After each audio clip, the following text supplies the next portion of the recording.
Okay, welcome to Inside Out, mental health at work and in life, where we explore why our workplaces feel the way they do and what it takes to build cultures that support genuine well-being.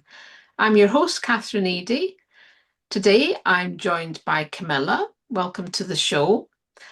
Before we dive into the topic of mental health at work and in life, for people meeting you for the first time, could you share a little bit about yourself? Of course. Hello, everyone. I'm Camilla. I come from Italy. I am a biologist. I am currently a postdoctoral researcher. So I finished my PhD back in 2021. I have worked in some different countries. I worked in Italy. I worked in Thailand. I am now working in Ireland. So I experienced many different universities, how they do their things. And I am working on cancer research right now. Oh, fabulous. Yeah, so you will have a pretty broad experience of international workplace environments and obviously in Dublin as well. So when we're thinking about a mentally healthier workplace, what kind of does that actually look like in practice from everything you've experienced so far?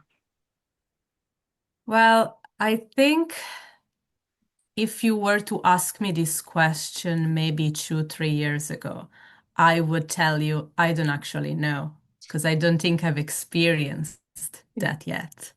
And I think now I am in a very good position to finally be able to answer that.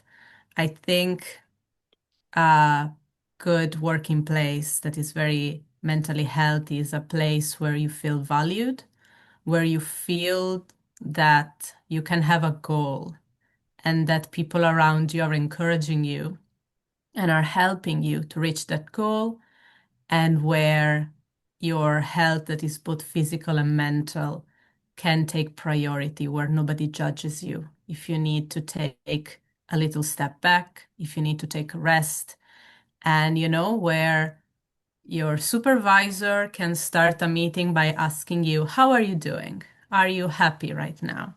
I think that for me is a sign of a good environment, and especially where you are not afraid to answer that question, where you don't have to be like, yeah, yeah, I'm fine, I'm good, everything is fine. But if you have a problem, you can be like, actually, Mhm. this thing is going on. I think that's for me, is the answer. I like the bit where you said that where people are not afraid to answer. I think that's really, really interesting because that's, yeah, which leads us actually really nicely on to kind of where organizations do get stuck when people are not responding honestly or don't feel able to respond honestly. The organizations don't know if someone is responding in a way they would like them to respond, and it kind of has, is the environment how it should be. So where do you see organizations getting stuck right now, that where that's maybe just not happening how you describe it? I think a lot of it has to do with culture and mentality, especially, and I'm sure some jobs will have this more than others. And I can only, of course, talk about my experience in the world of academic research. Mm. A lot of people identify the job as their life. So there is a bit of this concept where you live to work and where working in this environment is a great privilege. And so complaining about that and admitting that things maybe are not as great as they look can feel like a great defeat. And especially where our job is so competitive, you can feel like, if I'm not at my best, they could just replace me with someone who is doing better. And so I think from the employee perspective, there is this fear of, I don't want to be the difficult one. And then from the employer point of view, I think uh, for my experience, the people who in my world are employers now are people who made their career in an environment in university that is completely different from the one that is now. Maybe they have been professors or uh, technicians, or they have been HR or whatever their position is for the past 10 years, 20 years. And they have no idea of how it is to get there right now. And so if they didn't have the same challenges, they can be sometimes very dismissive of the challenges that we have now. And so it means that the institution doesn't see the problems, and so it struggles to be open and to create ways where it can do something about the problem. And especially in jobs like mine that are quite unique because you don't start to work at a certain time and end at a certain time, it's very easy to kind of have a very blurry border between your life work. Boundaries are very hard to set. And if you have someone next to you that is like, oh, I'm going to work 12 hours, I'm going Mm. to work 14 hours, then you're going to be like, okay, now I have to catch up with this guy and I cannot complain about my problem. And then maybe a supervisor could be like, oh, I love this guy that works 14 hours because he is making so much for me. So I'm going to encourage him, and I'm not going to encourage this other guy who is working the normal 8 hours a week. So I think it comes from kind of both perspective. It's it can be very hard unless the institution really pushes for a culture Mhm. that is that really puts mental health first, but then they need to have system to report these things that really taking care of the employees. And it needs to be popular. Like they need to see people in high levels taking care of their mental health, Mhm. setting the example so that you know that you can do it. And then you're not going to be afraid of speaking because you see that person doing it. But changes takes time, I think. Mhm. And that, I mean, generationally interesting, where you see kind of where we are now compared to previously in academia and research. I mean, there's something in there that came through around helping others not to make that immediate judgment about where the likes of you and what you're doing now compared to where they were when they were doing it, and try and put that aside and see the perspectives of other people in that academic environment, because it probably has changed quite significantly over the years. Yes. Maybe, yeah, maybe we've actually just not fully appreciated that significant change.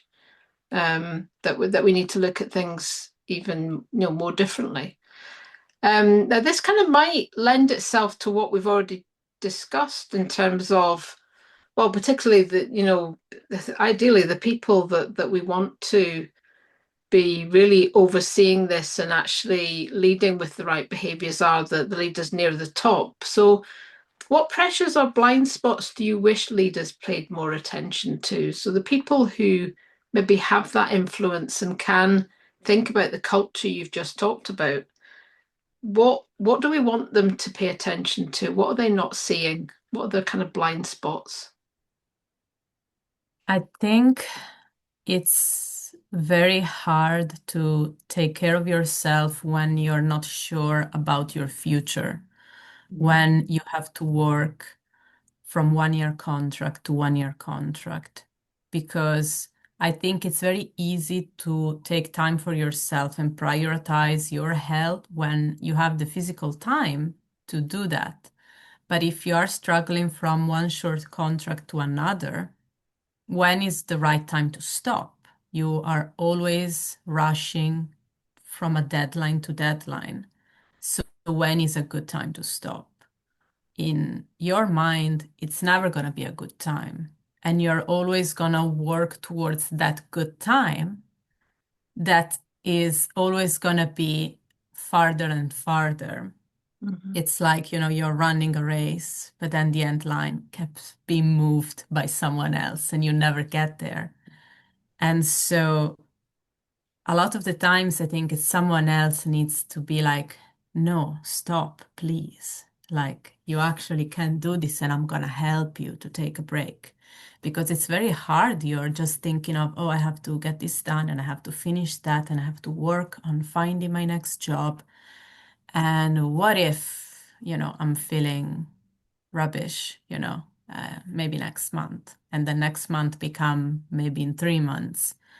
So I think that that's a very big challenge. And of course, your supervisor, the people on top probably have a contract that doesn't expire. Mhm. They are probably in a tenured position. They are good until they retire. They don't have this worry.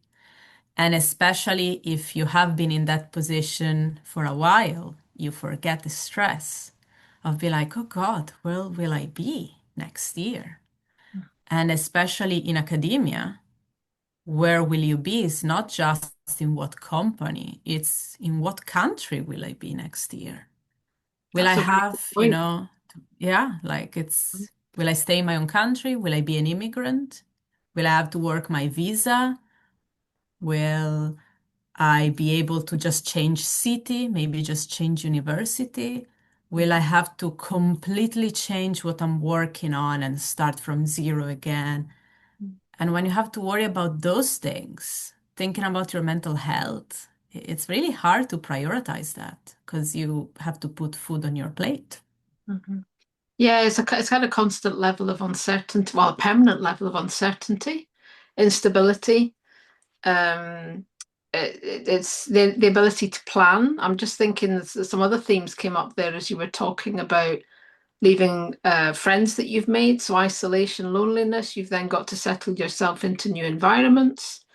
The whole upheaval, not only emotionally and mentally, but physically, and the kind of, I guess, the things you need to do to move and change places and all the things you need to sort out. Yeah, it's probably a lot bigger than people actually realize. But and then of course we are talking, we are looking at not just in academia, but much more widely, that the job market and the job industry is extremely unstable. There is no longer such a thing as a job for life anyway. Hasn't been for a while, but it seems to be um, much bigger from in academia research and where you are just now. So that uncertainty is, yeah, it must be difficult definitely to focus on health and well-being when your mind is on the bigger things in your future. Um, and what that looks like, because really, around the corner, you just don't know at all. So I think which leads us quite nicely onto this bit because you've said how challenging it is to think about your mental health. So do you think how's your experience shaped the way you think about mental health at work then? Bearing in mind actually that the bigger challenges in your area can actually sometimes conflict with that ability to focus on your mental health. I definitely think that for me it was a journey. And Mhm. I'm not saying the journey is over because, of course, it never stops. And I have to look back to all my experiences since I started being in the world of research by doing my PhD. And I definitely came a long way at taking care of myself, as I'm sure a lot of people in my job can also say the same.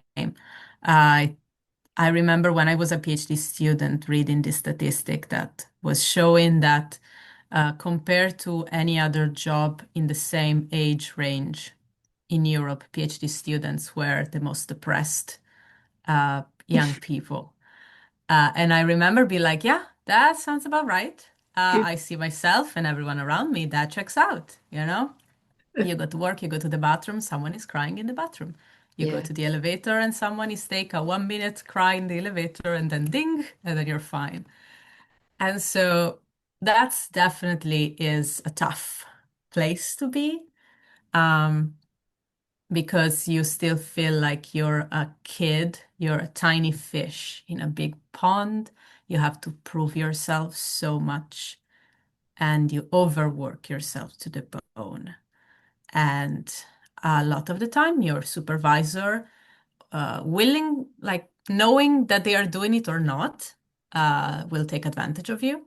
Mm, And you help them take advantage of you because you don't know any better. mm, They probably should know better, but some of them just don't. And so you do that for, it was 3 years in my case, because in Italy, PhD is 3 years. Here it's 4 years. Some places it's even 5 years. mm, And then I think what happens is that you either learn to be better or you kind of leave the world of university. And for me personally, I was at the final year of my PhD. I almost had a mental breakdown. mm, I was like, this is horrible. I never thought about leaving research because I really loved it. But I was like, I need help.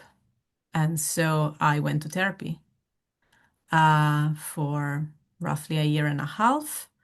And that helped me recognize the signs of when I was starting to struggle and help me kind of set boundaries for myself and be like, oh, if you start feeling like this, you know what could happen. How do we not get there? And mm, so this for me was very helpful because once I finished my PhD, I moved to a different environment. And I was like, let's have a healthier uh, relationship with this job that you still love mm, and you want to continue loving. So, how do we get there? And I think the point I am now I'm quite seasoned. mm, I've been in research for a decade now. And so now I am way more gentle with myself. And I also take care of the people around me a lot more. And that makes me feel good to make sure that everyone around me, especially people that maybe have been in this world for less time, making sure that they are doing good, that they are prioritizing their health, makes me also feel that I'm doing better. And so just helping create a healthier environment for myself, for people around me now, uh, it's really what's helping me to be like, you know what, I'm happy now. There are always challenges, but I think, I'm moving in all the right directions mentally. It was a challenge to get here for sure. mhm, But uh, I guess if I hadn't lived all these negative experiences, I would be a lot less mindful. So, not all the bad is for mm, nothing. mm. It's interesting that, yeah, because it sounds like everyone doing a PhD. Hello, all of you out there struggling along. It sounds pretty ruthless environment. There almost needs to be in place. I don't know, it just came to mind when you were talking there, something dedicated just to PhD students. I mean, it sounds like there's something, the needs of what you need is quite significant and maybe quite different from other areas. But and in many ways, some people would say, well, I don't want to have to go through difficult times as a PhD student to come out the other end. But at the same time, it's about letting PhD students, even if they are okay, know that others are going to struggle.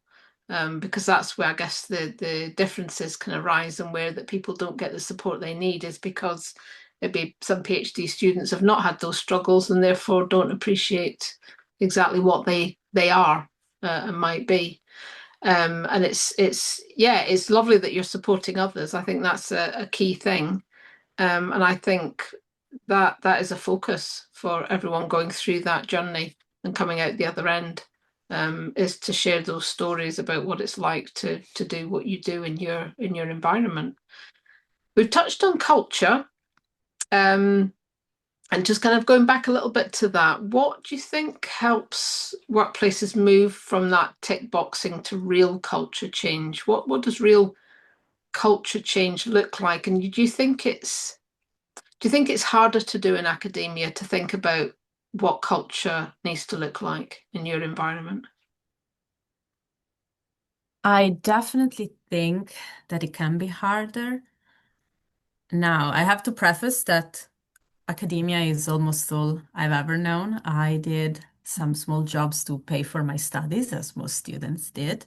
Yeah. But once I started my PhD, I never left academia. So, uh, my experience is quite limited. But I definitely think that because it's a very odd job where there are no strong boundaries and where rules are very flexible, I definitely think that having a structure is harder. Um, but I definitely, right now, I have worked in four different universities, Mm, and I can definitely say that in the university I am now, there is a big culture uh, of mental health that it was completely absent in the other universities I've worked for. And it definitely makes a difference. I think having committees and initiatives on mental health, and that can be, uh, campaigns against bullying and harassment, against uh, heavy things like, sexual violence, but even more less heavy things like simply, um, burnout and, taking care of yourself. I think a lot of initiatives on, making sure that people don't stay overtime, making it harder to access buildings on weekends or after hours, stressing with supervisor that they have to have this type of culture instead of letting them do whatever they want unchecked, having anonymized ways to put on complaints that will then be followed. It's also very important. Having days to celebrate mental health mhm, and invite people from all over the tiers of a career to talk about their things. I think it's great. For example, for me, I'm a postdoc researcher, and there was a group of postdocs that in 2025 they organized a lot of seminars, and during Mental Health Day, they also invited people to talk about their struggles and their successes and how they deal with things. And it was great to mm, hear different people in different fields talk about, how they do something well, how they do something poorly, exchanging ways of, oh, actually, this thing helped me, maybe it can help you as well. And having the institution itself promote it, giving you a space to do that, I think it really makes you feel like, you can be taken care of. And if you need a break for that, um, it's hard that it's going to be denied. And if it is denied, then you know who to contact to sort of getting protected about it. Having, the possibility of taking time off, not just because of sickness, but for other reasons, taking care of others, grieving, and mhm, things like that. Not in every country you have these options. Not in every culture these things are a thing. Um, and then, of course, your government can say you have to give X amount of weeks or months. And then if your institution goes beyond that and say, actually, we want to take extra care of our employees and actually give you extra weeks for this and for that because we really believe in it. I mhm, think that really sends a great message. And it's not like people are going to take advantage of it and, oh, now they can take so many weeks off for silly reasons. I don't think that's it at all. Because especially in this field where it's very result based, you know, if You you wouldn't take get away six with months that, off, would you? You just yeah, wouldn't like get away with that anyway, because you've got to, exactly. you know. Yeah, so it's maybe in other fields, yes, but Mm, here if you don't have results, you don't publish. If you don't publish, you don't get the next grant. If you don't get the next grant, you don't have the money. If you don't have the money, you cannot do the job. yeah. So people wouldn't simply take advantage of it Mhm, because then it bites back at you. But it gives you the message that it's like, okay, actually, my institution takes care of me. And so now I know that I have this option if it happens that I am in this position and I have an office I can go to, or even just a phone number I can call, or I can message, or I can email, whatever is more comfortable for me. And maybe there is even support in different languages.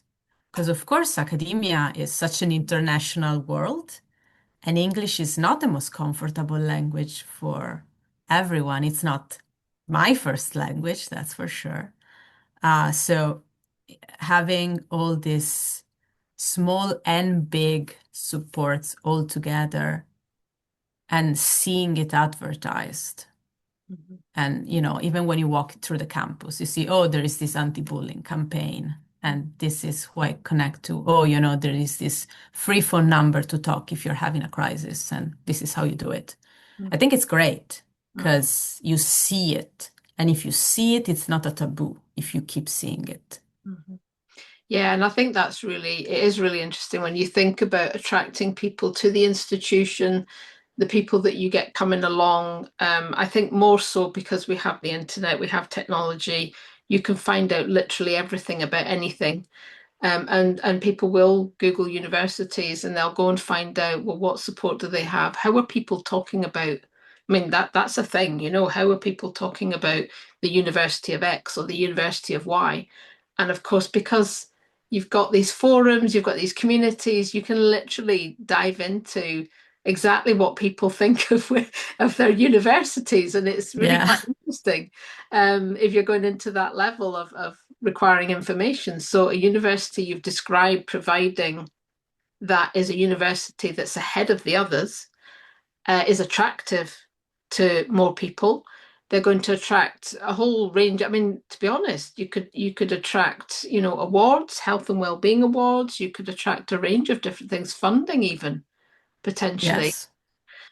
can be better for institutions that have that type of stuff going on, because you've listed so much there that can be done. And I think for any of the kind of listeners out there, it's also a case of starting small if you've not got a lot of these things that Camilla's mentioned.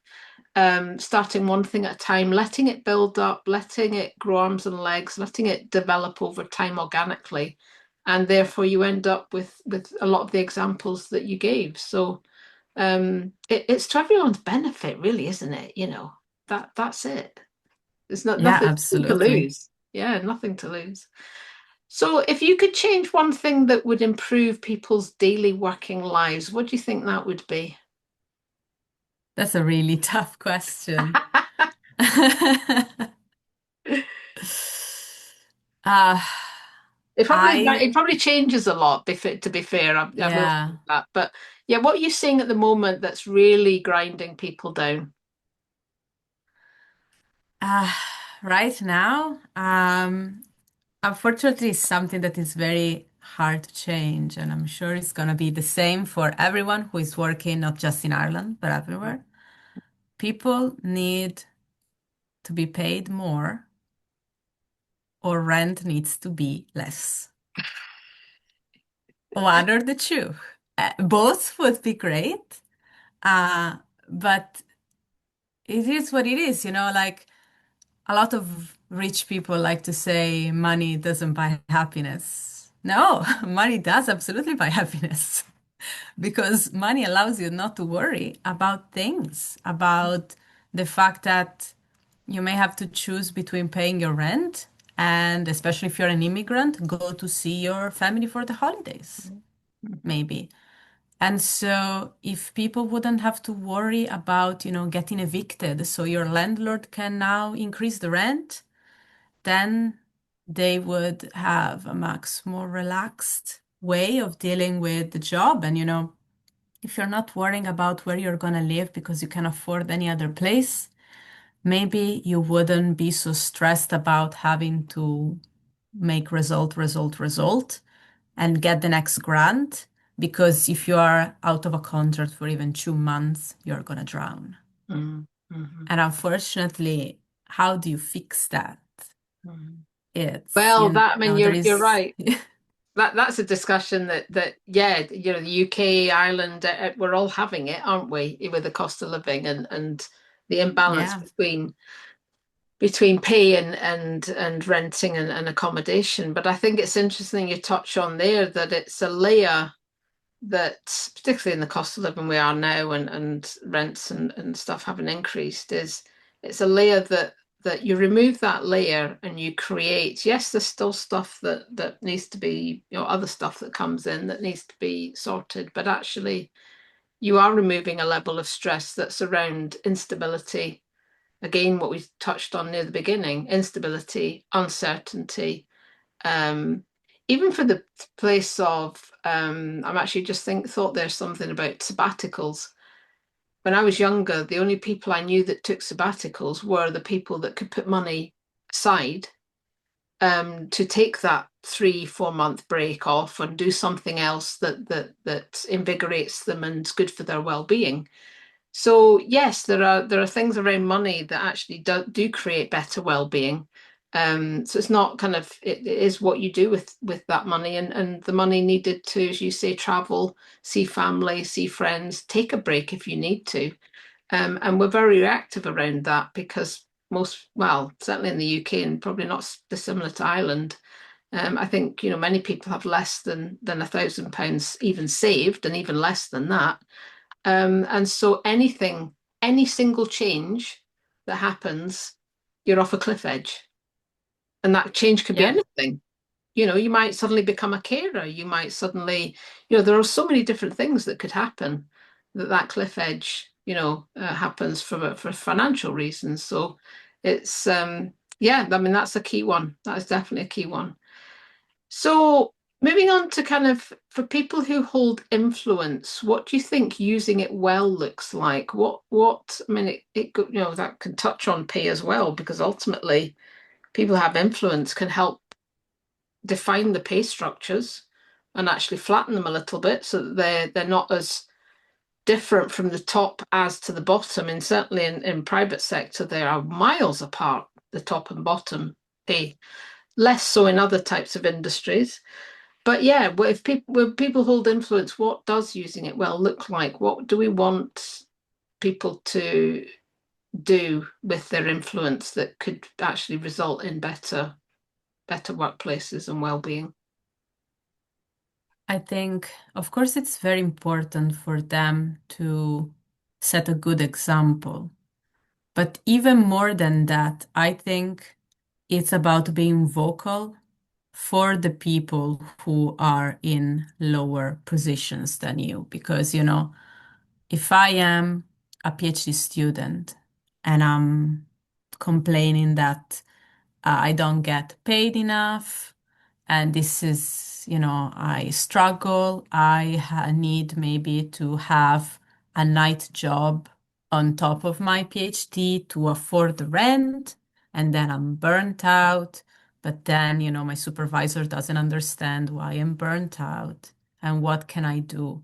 And I feel like I'm a tiny little fish and nobody's gonna listen to me. And I don't sit in those meetings, in those big chairs, right? And so even if, my supervisor is like, oh no, take a break, you know, put your mental health on top of everything, it's fine, at the end of the day, who is going to help me make the change that I need instead? If those top level people actually go to those meetings and sit on those chairs and be like, no, our people deserve better. How can we redistribute funding? how can we start initiatives?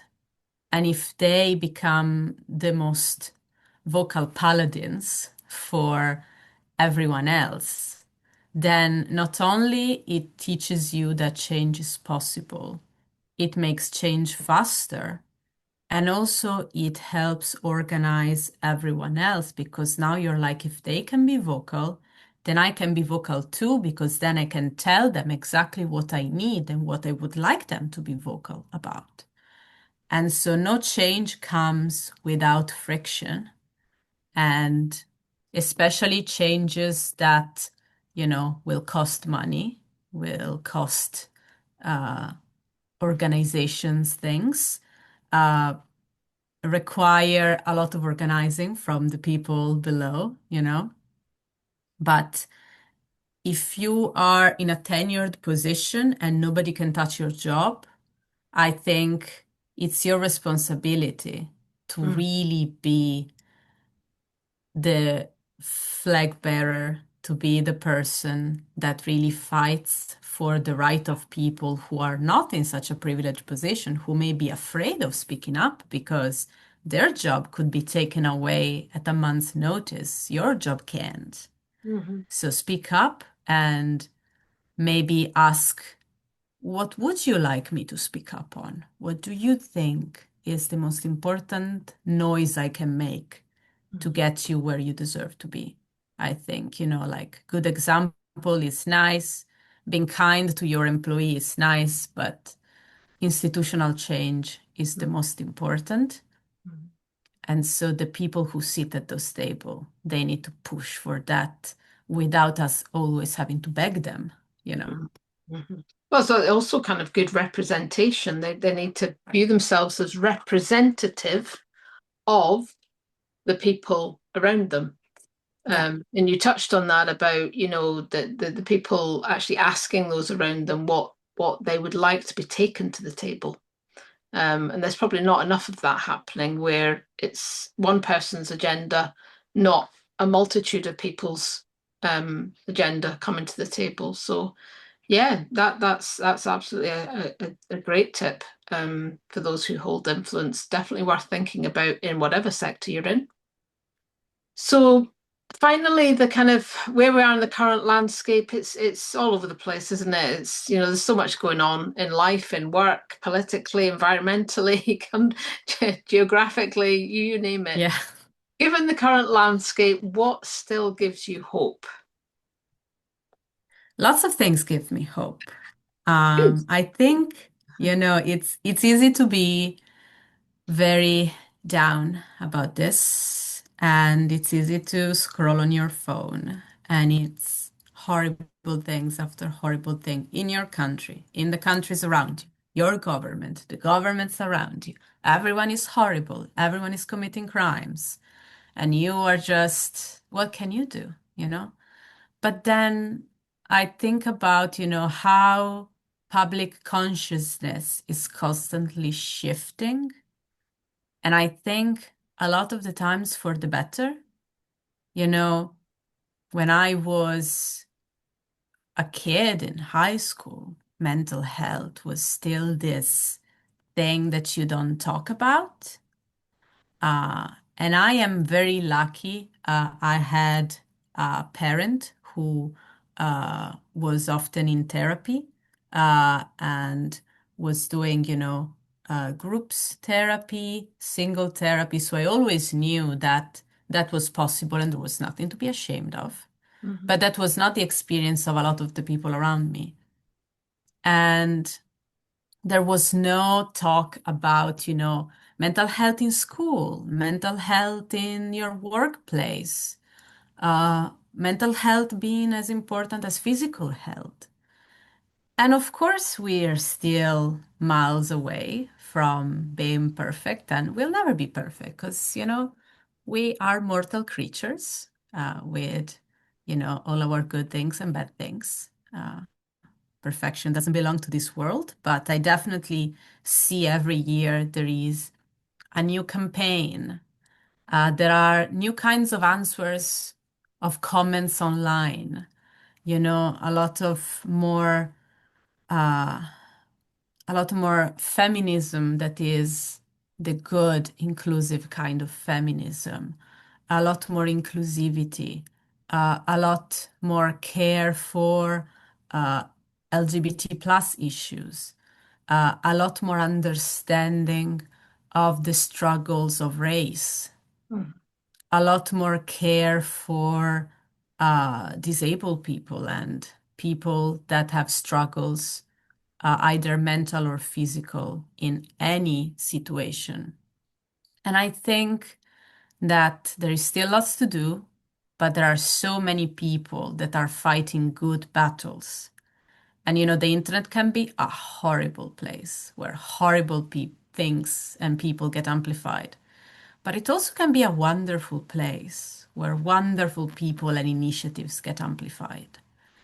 And so I think it gives me hope to see good people fighting good fights and to learn from them and to learn about their ideals and their way of doing things and what of their experience we can bring in our own realities. And when we were talking about, for example, the initiative that my university is doing, and you were saying, oh, it's great because then people go look online and maybe they are choosing one university on top of another because they have these things, and maybe the university can get more funding because they have this thing. 10 years ago or 20 years ago, who would get more funding because of something like this, right? And Mm. now, you can have initiative for closing the gender gap. You can have funding because you do diversity and inclusion very well in your university. And so I think this is really showing how far we've come and that we shouldn't stop fighting.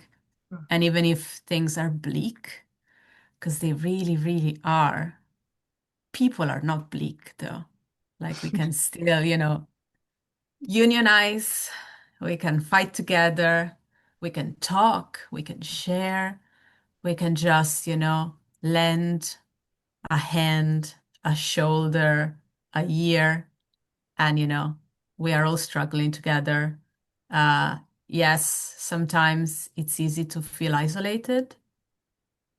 And so it's important to use the tools we have around us, it being the internet, a committee you can join, going to a random club, talking to your peers, shouting to the void, literally anything. I think there are so many things, very small things we can do that even just one step can be a milestone. So Mhm. every time I see something good happening, I see a new initiative, I see a new person shine. I'm like, yes, there is Yeah, hope. We can do this. We can move in the right direction.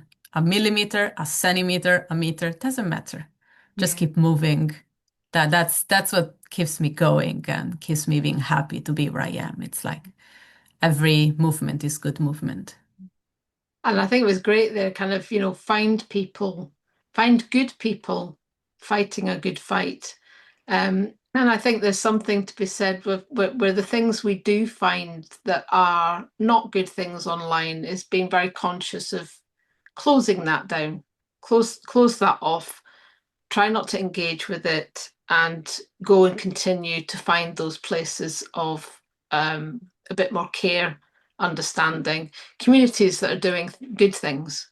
Because you're right, Yes. that there is plenty out there. It can just sometimes feel like it's more amplified the other way. So I guess we've just got to be a little bit more curious about where we go, where we find these people, and how we find these people. And they can be found by speaking to others around you as well. Um, asking people where have you been? Is there somewhere online that is supportive and engaging? So they are out there, absolutely. I think we've just got to keep looking for it and not let the amplification of the other stuff kind of get in the way of that. I think because sometimes that can certainly happen. Yeah. Well, that's absolutely great, Camilla. It's been lovely to have you on our podcast. Covered lots of different topics, and thanks to our listeners. and we'll see you next time.